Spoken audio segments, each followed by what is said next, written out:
Samantala, ilang residente sa Bacolod City ang bumalik na sa kanilang mga bahay matapos lumikas dahil sa malalaking alon. At makibalita tayo mula kay Adrian Prietos ng GMA Regional TV.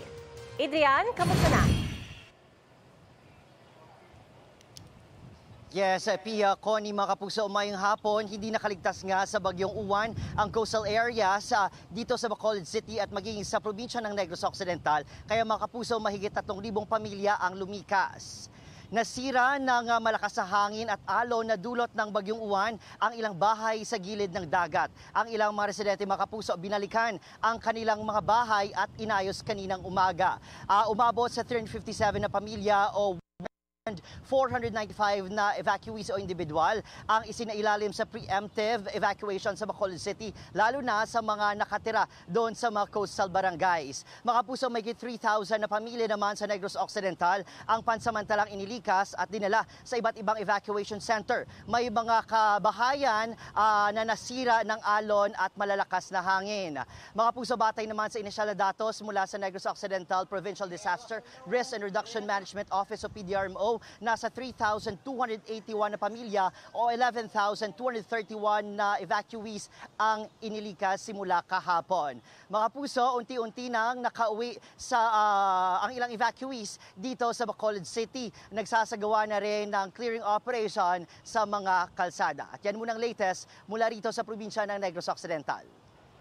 Adrian, nakita nga namin na napakatindi ng pinsalang iniwan in terms of yung kalat, no? Talagang maraming ang dapat i-clear. So mabuti na lang at naumpisa na yung clearing operations. Pero kamustahin namin, Adrian, yung linya ng komunikasyon, supply ng tubig, kuryente dyan sa lugar?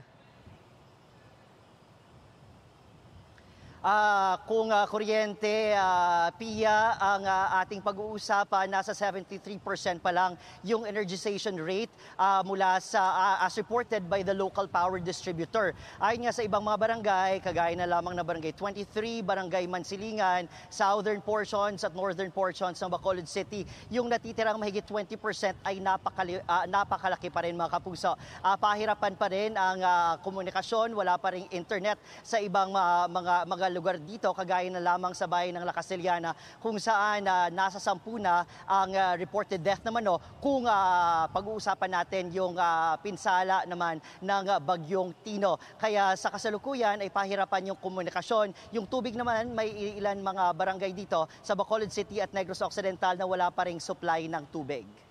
Alright, at Adrian, panghuli na lamang, no, nakikita namin na mukhang mas maaliwalas na ngayon ang panahon, although medyo malakas pa ang hangin, pero wala na ba talagang ulan dyan? Sana nga wala ng ulan, Pia, pero kaninang umaga medyo gloomy din, no, ang sitwasyon dito sa Bacolod City.